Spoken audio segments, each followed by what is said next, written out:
주님을 바꾸지 않으리.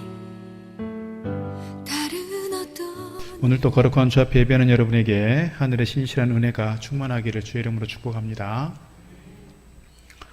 절친 두 명이서 세계를 다니면서 우리가 복음을 좀 전해보자 하고 전도 여행을 떠나게 됐습니다. 그들의 발걸음 하나님께서 인도하시는 대로 어디를 가든 하나님께서 부르신 그곳에 최선을 다해서 복음을 전해보자 하고 갔습니다. 때로는 산속을 헤매다가 굶주릴 때가 있었고, 때로는 복음을 거부하는 사람들을 만나서 핍박을 당하기도 했고, 또는 어떤 사람들은 또 이렇게 복음을 잘 받아들이면서 은혜가 충만하고 보람도 있었습니다. 그런데 어느 날 사막을 가게 됐는데 낙타를 타고 사막을 지나가는데 그들이 그만 길을 잃고 방황하게 됐습니다. 며칠을 지나도 길이 보이지 않습니다. 먹을 양식이 떨어져 가고 물이 떨어졌습니다. 타고 가던 낙타조차도 쓰러지고 말았습니다. 결국 그들은 사막 한가운데서 죽음을 바로 눈앞에 두고 마지막 기도를 하게 됐습니다. 한 사람은 이렇게 기도했습니다. 하나님, 제가 열심히 복음을 전하는 결과가 고작 이겁니까? 어떻게 저로 하여금 사막 한가운데서 이렇게 목말라 죽게 만드는 겁니까? 하나님, 정말 너무하십니다. 또 한 사람이 이렇게 기도했습니다. 하나님, 이곳에서 이제 저의 모든 복음 사역을 마치게 하시고 하나님께서 예비하신 천국 본향으로 가게 하시니 감사합니다. 그렇게 기도했습니다. 그들의 기도가 끝나고 기적 같은 일이 벌어졌습니다. 먼 곳에 보니 종려나무가 몇 그루 보이게 됐습니다. 종려나무가 있다는 것은 오아시스가 있다는 것이고 물이 있다는 것이죠. 그래서 길을 쓰고 그곳을 달려갔습니다. 그런데 물이 거의 없습니다. 뭐 한 사람 목을 축일 만큼 될까요? 물이 거의 없습니다. 제대로 그 물을 통해서 갈증을 해소할 수 없는 상황이 있습니다. 한 사람도 이렇게 기도합니다. 하나님, 기왕 물을 주실 거면 좀 많이 주시지 이 적은 물 가지고 어떻게 저의 가란 목을 축이란 말입니까? 이렇게 또 기도했습니다. 또 한 사람이 이렇게 기도했습니다. 하나님, 비록 적은 물이지만 이 물 가지고 저의 목을 조금이라도 축일 수 있게 하셔서 감사하고 또 이렇게 해서 저의 생명을 연장하시니 마지막 기도할 수 있는 힘 주셔서 감사합니다. 이렇게 기도했습니다. 똑같은 상황 가운데 놓여 있습니다. 한 사람은 계속해서 불만, 불평, 원망입니다. 그럼에도 한 사람은 그 상황 속에서도 감사하고 또 감사의 기도를 합니다. 어차피 자기 생명 하나님께 속한 것인데 어떤 상황 가운데 있든 복음 전하다 하면 그게 순교요, 하나님께서 영광의 면류관 씌워주실 것을 기대하면서 믿음으로 달려가는 그의 믿음이 반영된 것이라 할 수 있습니다. 오늘 저와 여러분 가운데 이런 어려움에 직면했을 때, 이런 고난 앞에 우리가 서 있을 때 오늘 우리는 어떻게 반응하고 있는지요? 오늘 말씀을 보면서 이런 고난의 현장 앞에 있을 때 내가 어떻게 반응하고 있는지를 좀 돌아보면 좋겠다, 그런 마음 같습니다. 요즘에 새벽기도 시간에 출애굽기 계속 나누고 있습니다. 출애굽기를 보면서 저 개인적으로 큰 은혜가 되고 개인적으로 받는 은혜가 많아서 또 이렇게 본문 말씀을 택하게 되었습니다. 오늘 22절 보니까 이렇게 말씀합니다. 모세가 홍해에서 이스라엘을 인도하며 그들이 나와서 술 광야로 들어가서 거기서 사흘길을 걸었으나 물을 얻지 못했다. 마라에 이르렀더니 그곳 물이 써서 마시지 못하겠으므로 그 이름을 마라라 하였더라 했습니다.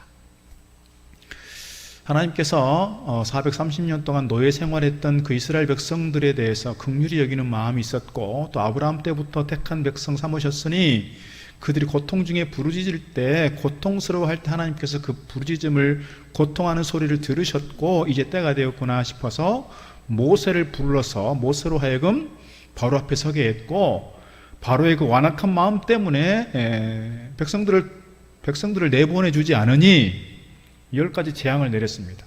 10번째 재앙, 장자의 그리고 초태생의 죽음 앞에서 이 바로도 어찌할 수 없어 그냥 내보내는 겁니다.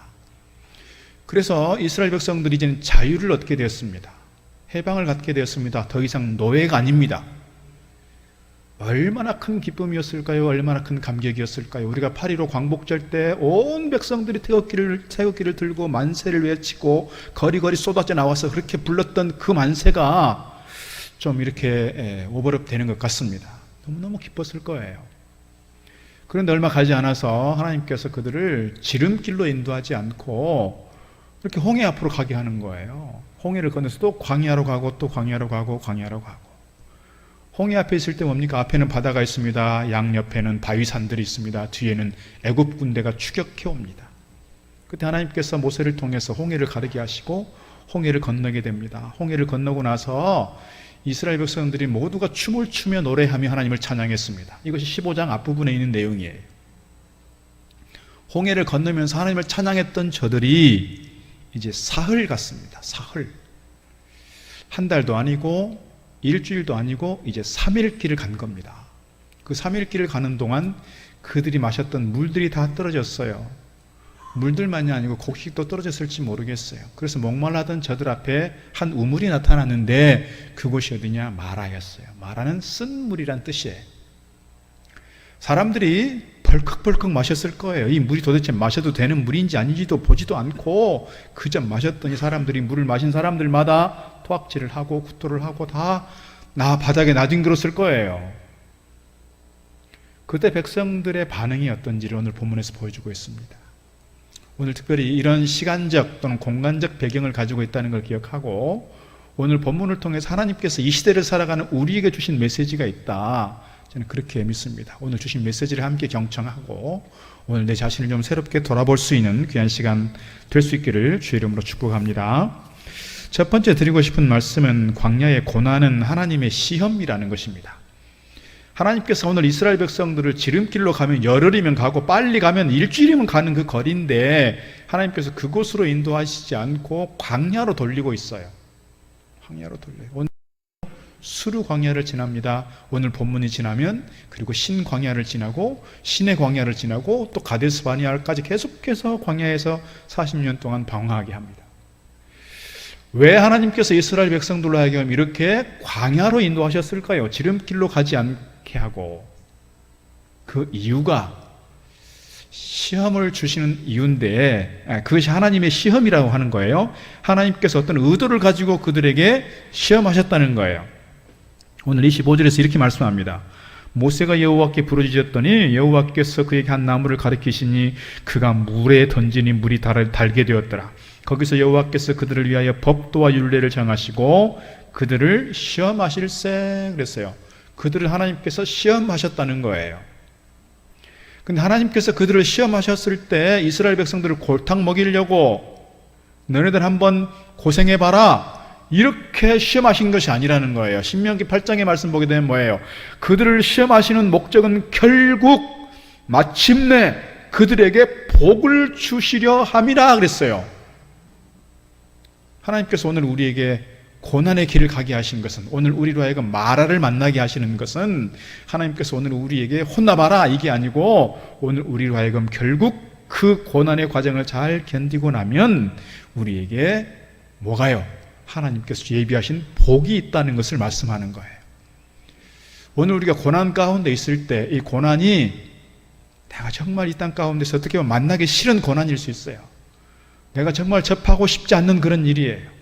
내가 정말 이 일을 겪고 싶지 않은 일이에요. 그러나 하나님께서 나에게 이런 일을 주시는 것은 나로 하여금 이 일을 거친 후에 복을 주시리 함이라. 그런 기대와 소망을 가지고 믿음으로 잘 감당해내기를 주의 이름으로 축복합니다. 오늘 시험이라고 말할 때 성경에는 세 가지 용도가 있다고 합니다. 첫째 시험은 뭐냐면 유혹의 의미로서의 시험이에요. 이것은 보통 영어로 temptation이라고 말합니다. 야고보서 1장 13절에서 이렇게 말씀합니다. 사람이 시험을 받을 때에 내가 하나님께 시험을 받는다 하지 말지니 하나님은 악에게 시험을 받지도 아니하시고 친히 아무도 시험하지 아니하시느니라. 이때의 시험은 뭐냐면 유혹이라는 거예요. 유혹은 누구예요? 마귀가 하는 거예요. 유혹은 왜 생기는 거예요? 자기 욕심 때문에 생겨나는 거예요. 욕심 때문에. 내가 조금 더 쉽게 살려고, 쉽게 돈 벌려고, 쉽게 가려고 하다 보니 엉뚱한 길로 가게 되고 사기를 당하게 되고 문제를 만나게 된다. 이것이 뭐냐? 오늘 첫 번째 유혹의 의미로서의 시험이에요. 근데 하나님은 이런 유혹의 의미로서의 시험을 주시는 분이 아니시라는 거예요. 이건 누가 준다? 내 욕심이 주는 거고, 이건 누가 준다? 마귀가 주는 거예요. 두 번째 시험의 의미는 시련의 시험이라는 거예요. 시련이라고 하는 것은 내가 갑자기 병을 만날 수도 있어요. 사업이 어려워질 수도 있어요. 인간관계에 어려움이 생길 수도 있어요. 진로가 막힐 수도 있어요. 내가 계획했던 것들이 잘 안 될 수 있어요. 이런 것들이 내가 만나는 고난일 수 있는데 이것들이 나를 어떻게 단련시켜 간다는 거예요. 나를 연단시켜 간다는 거예요. 그래서 욥이 고백하는 것도 그렇고 시편 119편에서 고백하는 것은 내가 이 어려운 고난을 잘 견디고 나면 내가 정금같이 나오리라 하는 고백인 거예요. 그래서 이 고난이 내게 유익이 되는 거고요. 이 고난을 통해서 내가 더 연단되어 간다는 점에서 내가 더 성장하고 성숙해진다는 의미에서 나에게 좋은 의미로서의 시험이다 이렇게 말씀드릴 수가 있습니다. 또 하나의 시험이 있는데요. 하나님께서 우리의 믿음을 시험하시기 위해서 우리에게 직접 시험하시는 경우가 있어요. 예를 들면 하나님께서 아브라함을 시험하십니다. 아브라함이 아들 이삭에 빠져 있는 것 같으니 과연 아브라함이 정말 나에 대해서 하나님께 대해서 전적인 신뢰와 믿음을 가지고 있는지를 시험하시고자 아들 이삭을 바치라 그래요. 아브라함은 하나님께 대한 절대적 믿음이 있었기 때문에 두 번 고민하지 않아요. 두 번 생각하지 않아요. 사실 아내에게도 얘기하지 않아요. 그 아들을 데리고 나무 지워서 산으로 가요. 모리아 산으로. 그리고 그를 제물로 바치려 할 때 하나님께서 다른 제물을 예비하시고 그때로부터 아브라함을 향해서 믿음의 조상이라 믿음의 사람이라고 인정해 주는 거예요. 오늘 하나님께서 우리를 시험하실 때가 있다는 거예요. 근데 오늘 본문의 말씀을 보니까 이스라엘 백성들을 그렇게 시험하고 있다는 거예요. 하나님께서 이스라엘 백성들을 광야로 몰아가시고 하나님께서 이스라엘 백성들로 하여금 마라의 쓴물을 만나게 하시는 중요한 이유는 저들로 하여금 오늘 25절 하반절 말씀 거기서 여호와께서 그들을 위하여 법도와 율례를 정하시고 그들을 시험하실세 그랬어요. 법도와 율례를 저들에게 주시면서 이스라엘 백성들로 하여금 과연 이 하나님의 말씀을 법도를 율례를 잘 지키는지 아니 지키는지를 시험하시겠다는 거예요. 신명기 8장의 중요한 핵심적 내용이 여기 있어요. 이스라엘 백성들을 고난으로 몰아가신 것은 그들로 하여금 말씀을 지키는지 아니 지키는지 하나님께서 그들을 시험하셨다. 오늘 본문의 말씀도 그래요. 오늘 우리에게 고난이 왔을 때, 오늘 우리에게 시험이 왔을 때, 오늘 우리에게 여러 가지 문제에 직면했을 때 우리가 깨달아야 하는 것은 내가 더 하나님 말씀에 집중해야 되겠구나. 내가 이 문제 속에 집중하는 것이 아니라 나에게 시험을 주는 그 사람에게 집중하는 것이 아니라 내가 하나님께 집중해야 되겠구나. 말씀에 집중해야 되겠구나. 더 예배하고 더 기도해야 되겠구나. 그런 깨달음이 우리에게 있어야 한다는 거예요. 이것이 오늘 본문을 통해서 우리에게 주시는 교훈인 줄로 믿습니다. 두 번째 우리에게 주시는 깨달음이 있습니다. 그것은 뭡니까? 고난의 때에 모세는 하나님께 기도했다는 거예요. 하나님께 기도했다. 이스라엘 백성들은 출애굽하기 전에 하나님이 어떤 분인지를 잘 봤어요. 10가지 재앙을 통해서. 그리고 특별히 10번째 재앙을 통해서 양의 피를 문설주에 발랐던 그 사람, 그 가정들은 다 이렇게 죽음의 사자가 넘어갔다. 그래서 유월절을 지키는 거예요. 하나님 어떤 하나님인지 봤고요. 3일 전에 어떤 일이 있었어요? 홍해를 가르셨던 그 하나님. 홍해 바다를 육지처럼 건너게 하셨던 그 하나님뿐만 아니라 추격해 오던 모든 애굽의 군대를 수장시키면서 그들을 구원시켰던 그 하나님을 봤어요. 그리고 3일 전에 그 하나님께 대해서 찬양하고 춤추며 노래했고 기뻐했잖아요. 그런데 오늘 3일 지나지 않아서 마라의 쓴물을 만났을 때 오늘 이스라엘 백성들이 어떻게 반응하는가를 좀 보면 24절 이렇게 기록하고 있습니다. 백성이 모세에게 원망하여 이르되 우리가 무엇을 마실까 하며 그랬어요. 원망한다는 말은 불평한다, 수군거린다 그런 뜻이에요. 3일 전에 찬양하던 그들이 원망과 불평을 쏟아내고 있습니다. 우리도 이렇게 열심히 신앙생활을 했고 하나님의 큰 은혜를 경험했던 사람들이 살아가다 보면 몸에 병이 오기도 하고 가정에 어려움이 생기기도 하고 그러면 내가 하나님께 어떤 은혜를 입었는지를 다 잊어버리고 뭐만 보여요? 그 문제만 보여요.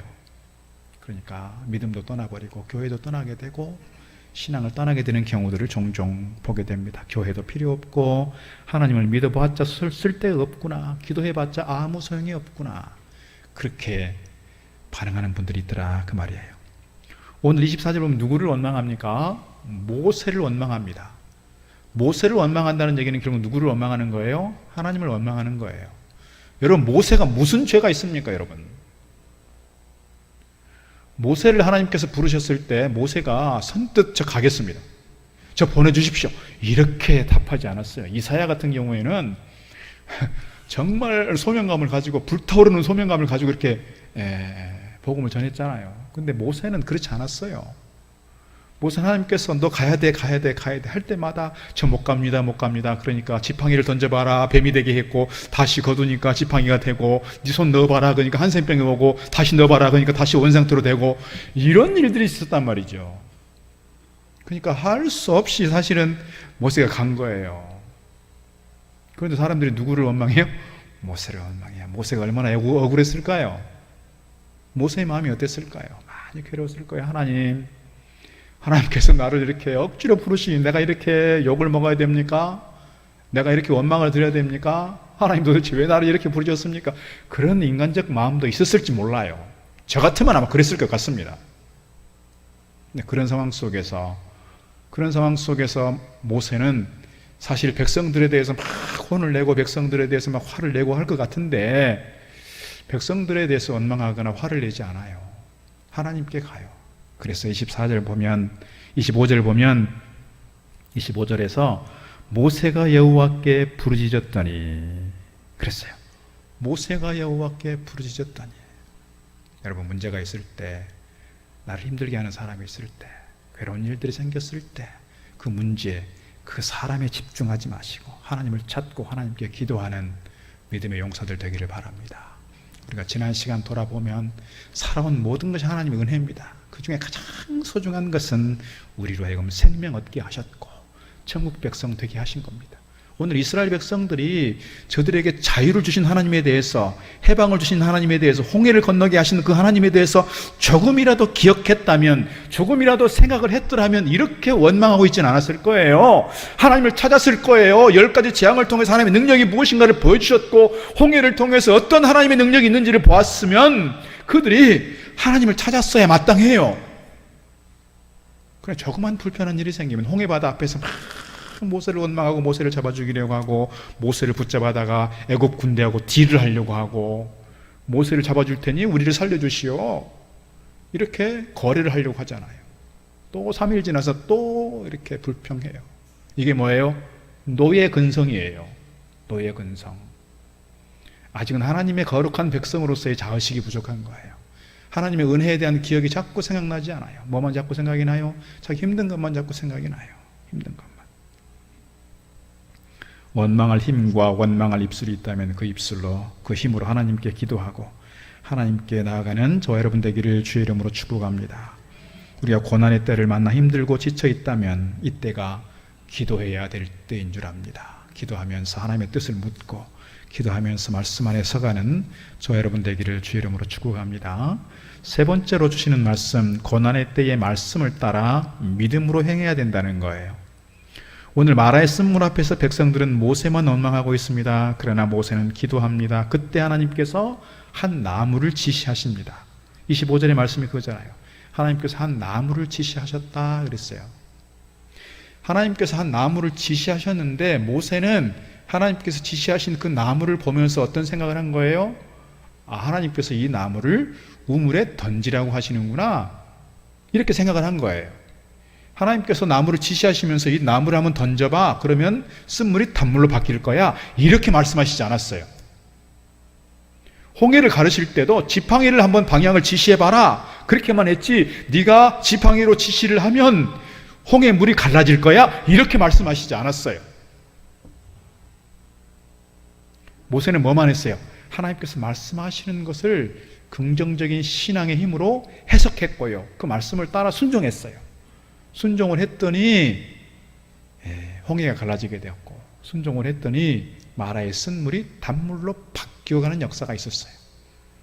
오늘 우리의 삶에 있어서 고난이 생길 때, 문제가 있을 때, 우리가 말씀을 통해서, 설교를 통해서, 또는 우리가 찬송을 하다가, 기도하다가 하나님의 음성을 들을 수 있어요. 메시지를 우리가 경청해야 될 필요가 있어요. 그럴 때마다 그 하나님께서 말씀하시는 것이 내 어떤 상식과 경험과 오늘 우리가 가지고 있는 이성과 합리적, 과학적 사고를 가지고 뭔가를 판단하고 재단하는 것이 아니라 말씀을 말씀 그대로 받고 말씀 따라 순종해 보는 거예요. 그럴 때 우리에게 마라의 쓴물이 단물로 바뀌어지는 역사가 일어나게 된다는 거예요. 성경의 많은 기적들은 이것을 우리에게 가르쳐주고 있어요. 상식적으로 이해가 안 되는 것이고 상식적으로 납득이 안 되는 부분들이 있지만 하나님 말씀을 말씀대로 받고 순종할 때 그 안에 기적이 나타난다는 거예요. 오늘 우리에게 주신 말씀들이 있을 때 그 말씀 안에서 순종하고 그 말씀 안에서 아름다운 변화의 역사가 우리 가운데 있기를 주의 이름으로 축복합니다. 믿음은 바라는 것들의 실상이요 보지 못하는 것들의 증거라 그랬습니다. 여러분의 믿음이 보여질 수 있기를 축복합니다. 오늘 26절 말씀 보게 되면 이렇게 인생길에 마라의 쓴물을 허락하신 하나님이 어떤 하나님인가를 설명하고 있습니다. 26절 이르시되 너희가 너희 하나님 나 여호와의 말을 들어 순종하고 내가 보기에 의를 행하며 내 계명에 귀를 기울이며 내 모든 규례를 지키면 내가 애굽 사람에게 내린 모든 질병 중 하나도 너희에게 내리지 아니하리니 나는 너희를 치료하는 여호와임이라. 하나님 어떤 하나님이시라고요? 치료하는 하나님이시라고요. 하나님께서 마라를 주신, 쓴물을 주신 그 분명한 이유가 여기 있는 거예요. 이 일을 통해서 하나님이 어떤 하나님인가를 보여주고 싶은 거예요. 말하고 싶은 거예요. 사람들에게 능력으로 저들에게 증거하고 싶은 거예요. 나는 너희를 치료하는 여호와라.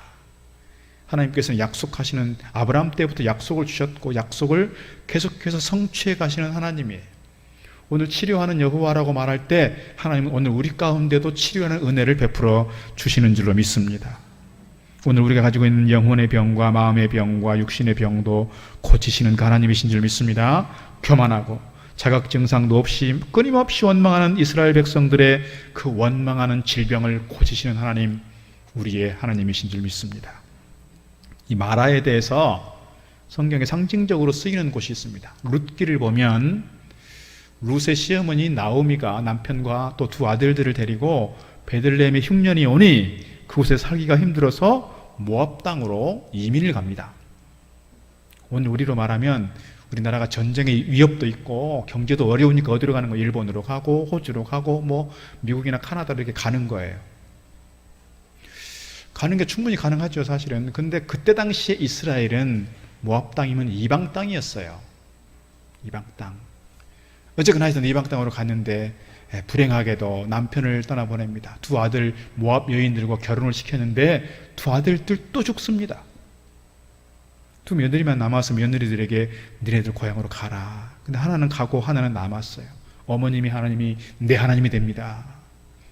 그리고 다시 그곳에 살 수 없으니 고향으로 돌아가요. 베들레헴으로. 그러니까 베들레헴에 있는 고향 사람들이 다 나오미를 보면서 나오미에 대해서 환대합니다. 나오미가 왔구나, 나오미가 왔구나. 아마 나오미의 행색을 보면서, 나오미의 그 모습들을 보면서 사람들이 안타까워했을 거예요. 아니, 네 남편 어디 가고 네 아들들은 어디 가고 네 혼자 오냐, 또 저 여자는 누구냐, 아마 그랬을 거예요. 그때 나오미가 이렇게 얘기합니다. 룻기 1장 20절 이렇게 말합니다. 나오미가 그들에게 이르되 나를 나오미라 부르지 말고 나를 마라라 부르라. 이는 전능자가 나를 심히 괴롭게 하셨음이라. 나오미의 뜻은 기쁨, 행복 이런 뜻이에요. 원래 아버지나 할아버지가 그에게 이름을 지어줬을 때 행복하라고, 늘 기쁨이 충만하라고 그에게 나오미라고 이름을 지어줬을 거예요. 그러나 지금의 삶의 상황을 돌아보면 나는 나오미가 아니다. 나는 기쁨과 행복이라고 도저히 말할 수 없다. 나는 괴로운 존재야. 실패한 사람이야. 쓴맛을 경험한 사람이야. 그러니 나를 마라라고 부르라 그랬어요. 그러나 하나님께서 그 나오미를 회복시키시고 치료하십니다. 누구를 통해서? 룻을 통해서. 룻이 만나는 보아스를 통해서 하나님께서 그를 회복시키십니다. 그 룻이 이방 여인이지만 메시아의 계보에 들어갑니다. 다윗의 조상이 됩니다. 하나님께서 오늘 우리에게 있어서 어렵고 힘든 일들이 있지만 그러나 우리를 회복시키시고 어떤 경로든 우리를 치료하시는 하나님이신 줄 믿습니다. 베드로전서 2장 24절에 이렇게 말씀합니다.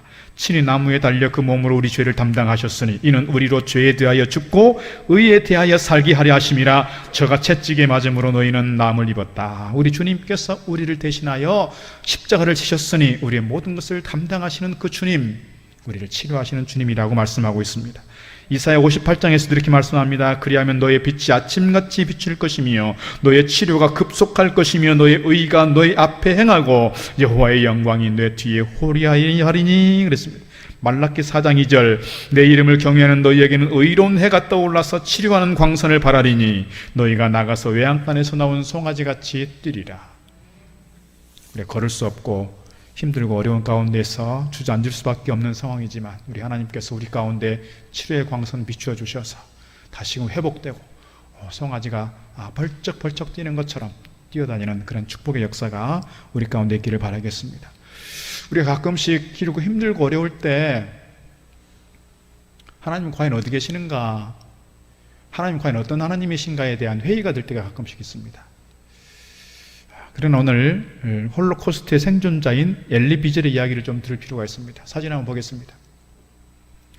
홀로코스트, 즉 아우슈비츠 그 수용소에서 살아남으신 분인데요. 이분이 나중에 노벨 평화상도 받고 좋은 상들을 많이 받으신 분이고 홀로코스트와 관련된 책을 40권이나 쓰신 분입니다. 다음으로 넘겨주시면 이 아우슈비츠 수용소의 현장이고요. 지금 노란색 원 안이 이 엘리 비젤이라는 분입니다. 이분이 그곳에서 생존하게 된, 그러니까 그곳에서 죽지 않고 끝까지 살아남았던 중요한 이유에 대해서 그가 홀로코스트에 대한 책 중에 이런 내용이 있습니다. 어느 날 수용소에서 많은 유대인들이 지켜보는 가운데 두 사람을 이렇게 교수형을 취하게 됐습니다. 많은 사람들이 다 지켜보는 가운데 교수들을 세워놓고 그곳에 두 사람을 사형을 시키는 거예요. 한 사람은 나이가 많으신 어르신이었고 한 사람은 아직 아주 나이가 어린 소년이었습니다. 근데 교수형이 집행되자마자 나이 많으신 어르신은 금세 이렇게 숨이 끊어졌습니다. 그런데 이 젊은 아이는, 이 소년은 이 교수형이 집행되고 나서 한참을 약 20여 분 정도를 그렇게 바둥바둥거리다가 가게 됐어요. 그 장면을 지켜보던 모든 유대인들이 얼마나 아파하고 얼마나 힘들었을까요? 다 탄식하면서 하나님께 그렇게 얘기한 거예요. 이제 하나님은 우리를 버리셨는가 보다. 이제 하나님은 우리를 잊으셨는가 보다. 과연 하나님은 살아계시는가? 과연 하나님은 계시기나 하는가? 과연 하나님께서 우리를 버리셨고 우리를 떠나신 것은 아닌가? 그런 탄식들 가운데 있을 때 하나님께서 오늘 엘리 비젤의 가슴에 이렇게 치는 겁니다. 나 여호와 너희 하나님은 바로 지금 여기 있다. 나는 저 교수대에 매달린 저 소년과 함께 매달려 있고 저 소년과 함께 아파하며 고통하고 있다. 그런 말씀을 듣게 된 겁니다. 우리가 어렸을 때 많이 읽었던 그 침묵이라는 책이 있습니다. 일본 사람이 쓴 거잖아요. 일본에서 복음이 처음에 전해졌을 때 얼마나 많은 사람들이 순교를 당했어요. 그들이 했던 그 집행의 방법 중에 하나는 뭐였어요? 밀물이 들고 썰물이 들 때 십자가를 세우고 사람을 묶어놔요. 밀물이 들면 그대로 물 안에서 수장이 되는 거예요. 이것을 지켜보고 있는 그가 과연 하나님 살아계시는가? 과연 하나님 지금 뭐하고 계시는가? 하나님은 어디 계시는가? 그때 하나님께서 주신 음성이 뭐예요? 나도 저들과 함께 십자가에 달려있고 내가 지금 저들과 함께하고 있다. 오늘 우리가 고통스러워하고 힘들어할 때 하나님 멀리 계시는 하나님, 우리를 구경하시는 하나님이 아니라 우리와 함께 하시는 하나님이신 줄 믿습니다. 우리를 지켜주시고 우리 가운데 역사하시는, 우리의 아픔과 탄식을 들으시고 보시고 아시고 우리 가운데 회복의 은혜를 베푸시는 그분이 우리 하나님이신 줄 믿습니다. 고난의 광야에서 마라의 쓴물 앞에서 원망하는 것이 아니라 하나님을 찾고 하나님께서 우리에게 말씀하시는 대로 순종함으로써 하나님의 뜻을 이루어가고 뿐만 아니라 하나님께서 우리와 함께 하신다는 것을 경험할 수 있는 저와 여러분 되기를 주의 이름으로 축복합니다. 마지막 한 가지 더 말씀을 드리려고 합니다. 광야에서도 가나안을 바라보고 우리가 소망을 가질 필요가 있다는 거예요. 오늘 우리가 늘 제가 거듭 말씀을 강조해서 말씀을 드리지만 내가 어떤 문제 앞에 있을 때, 내가 어떤 아픔과 고난의 현장 가운데 있을 때 우리는 늘 그게 먼저 보여요. 솔직한 우리의 인간의 모습인 것 같아요. 왜냐하면 하나님은 눈에 안 보이거든요. 하나님의 은혜에 대해서는 쉽게 잊어먹어요. 뭐에 집중하니까요? 문제에 집중하니까요. 제가 간혹 말씀을 드리지만 우리의 감정이 먼저냐 이성이 먼저냐라고 할 때 원칙적으로 이성이 먼저라는 거예요. 이성이 먼저 오고 그 다음에 그 이성에 따라서 감정이 들어가는 거예요. 그런데 문제는 뭐냐면 이 감정이 극도의 감정이 됐을 때, 감정이 통제 불능의 상태에 있을 때 뭐가 마비돼요? 이성이 마비돼 버리는 거예요.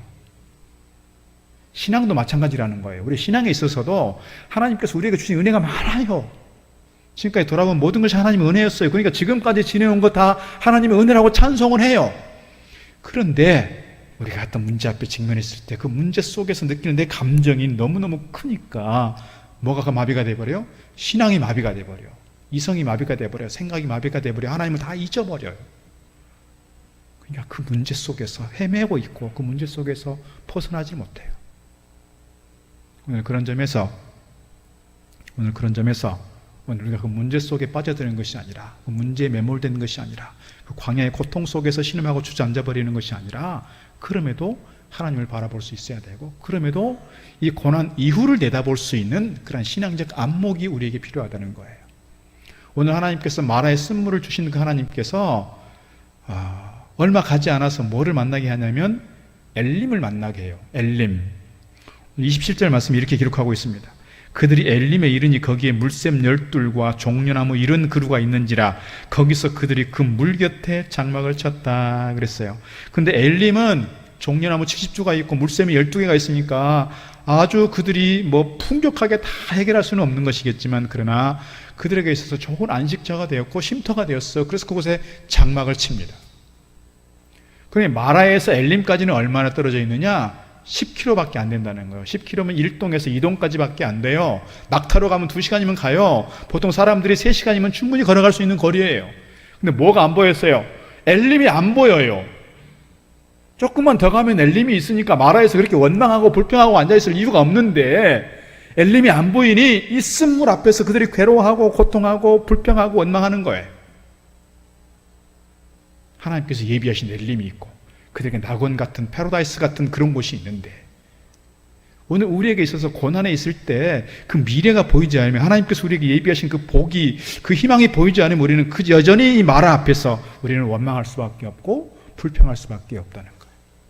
오늘 그런 점에서 이 고난 이후에, 이 광야 이후에, 이 마라 이후에 하나님께서 어떤 오아시스를, 어떤 엘림을 우리에게 예비하고 있는지를 신앙의 눈으로 볼 수 있는 저와 여러분 되기를 주의 이름으로 축복합니다.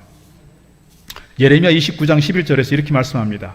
나 여호와가 말하노라. 너희를 향한 나의 생각은 내가 하나니 재앙이 아니라 곧 평안이요 너희 장래에 소망을 주려 하는 생각이라. 어떤 좋지 않은 일을 당해도 원망과 불평으로 살지 않기를 바랍니다. 우리가 어떤 일이든 보석으로 만드는 믿음을 가진 사람들이 될 때 우리 인생이 더 값진 인생이 되고 더 귀한 인생으로 쓰임받게 되는 줄 믿습니다. 오늘 이스라엘 백성들은 엘림에 장막을 쳤다 그랬어요. 그곳에서 한참을 쉬었어요. 그런데 이스라엘 백성들이 출애굽하게 된 중요한 이유는 어디 있어요? 엘림에 있지 않았어요. 어디예요? 가나안이에요. 이미 아브라함 때부터 예비하시고 약속하신 그 땅, 젖과 꿀이 흐르는 그 땅이 가나안이에요. 가나안으로 가다 보니 다시 신광야를 만나고 다시 신의 광야를 만나고 가데스 바네아까지 거쳐가면서 많은 광야를 또 거쳐야 하지만 그들이 엘림에 안주하고 있을 수 없다는 거예요. 엘림에 정착해 둘 수 없다는 거예요. 엘림에 머물러 있을 수만은 없다는 거예요. 가나안을 향해서 다시 출발하는 모습, 이것이 16장 1절입니다. 이스라엘 자손의 온 회중이 엘림에서 떠나 엘림과 시내 산 사이에 있는 신광야에 이르니 애굽에서 나온 후 둘째 달 15일이라. 그들이 엘림에만 머무르는 것이 아니라 가나안을 향해서 다시 행진을 시작했다는 거예요. 오늘 우리가 가다 보면 고난을 만나게 되고 마라를 만나게 되지만 하나님께서 뭘 예비하셨다고요? 엘림을 예비하셨어요. 그러나 오늘 우리가 그 엘림에 만족해버리고 엘림에 멈춰버리면 또 다른 비전이 우리에게 주어지지 않아요. 우리에게 끝까지 달려가야 될 그 가난에 대해서 우리가 늘 생각하고 가면 좋겠어요. 우리가 주님을 만나는 그 시간까지, 주님 앞에 서야 되는 그 시간까지 우리가 신앙의 경주를 멈추는 것이 아니라 끊임없이 달려가야 하고 또 달려가야 하는 것이 우리의 신앙의 경주인 줄로 믿습니다. 오늘 우리가 이 정도면 됐지 뭐 더 이상 어떻게 해, 이렇게 멈춰버리는 것이 아니라, 이렇게 안주해버리는 것이 아니라 우리에게 또 새로운 하나님의 비전이 있다면 그 비전을 향해서 달려가야 한다는 거예요. 오늘 우리 기업이 이 정도면 됐지 뭐. 우리 가게가 이 정도면 됐지. 얼마나 더. 그렇게 멈춰버리면 그때부터 뭐예요? 퇴보하는 거예요. 퇴보한다고요. 끊임없이 공부하고 끊임없이 개발하고 끊임없이 연구하지 않으면 그 기업은 도태되는 거예요. 우리 교회가, 우리 공동체가, 우리 가정이 하나님께 주신 거룩한 비전이 있고 믿음이 있는 줄 믿습니다. 가나안을 향해서 하나님 주신 거룩한 비전을 향해서 오늘 또 힘써 달려갈 수 있는 저와 여러분 되기를 바라겠습니다. 우리가 광야를 만나고 마라를 만났을 때 원망하는 것이 아니라 이스라엘 백성들처럼 불평만 하고 있는 것이 아니라 모세처럼 기도할 수 있기를 바라고, 모세처럼 하나님 주신 말씀 따라서 순종할 수 있는 실천적 신앙이 있기를 바라고, 하나님께서 우리에게 엘림을 그리고 우리에게 가나안을 예비하고 있다는 사실을 기억하면서 주님 앞에 서는 그 시간까지 믿음의 경주를 잘 감당해가는 저와 여러분 되기를 주의 이름으로 축복합니다. 기도하겠습니다. 하나님 아버지 감사합니다. 오늘 저들의 삶의 과정 속에서 맞닥뜨리는 광야가 있고 마라가 있을 때 저희들 오늘 이스라엘 이 백성들처럼 믿음 없는 모습으로 하나님의 은혜를 잊어버리고 하나님의 누구인지를 잊어버리고 불평하고 원망하고 주저앉아 있는 것이 아니라 모세처럼 기도할 수 있는 저희들 되게 하시고 하나님을 찬양하는 저희들 되게 하시고 하나님 주신 말씀을 따라 순종함으로써 마라의 쓴물이 단물로 바뀌어지는 역사가 여호와 라파 나는 치료하는 하나님이라 하신 그 말씀이 우리 삶 가운데 이루어지도록 하나님 축복하여 주옵소서. 오늘에 멈춰 있는 것이 아니라 내일을 향해서 꿈꾸게 하시고 내일을 향해서 거룩한 비전을 향해 달려가게 하시고 하나님 앞에서는 그 시간까지 주님 앞에서는 그 시간까지 심판의 그 자리까지 힘써 믿음의 경주를 담당할 수 있는 저희들 되도록 축복하여 주옵소서. 오늘 이 시간도 여러 가지 아픔과 상처와 고통과 여러 가지 문제로 인해서 아파하며 신음하는 백성들이 있습니다. 주님, 저들을 어루만져 주시고 다시금 일어서게 하시고 회복시켜 주시옵소서. 미래를 향해서 오늘도 믿음의 경주 잘 감당하는 신실한 주의 종들 되게 해 주옵소서. 예수님 이름으로 기도드리옵나이다. 아멘. 다른 어떤 은혜 구하지 않으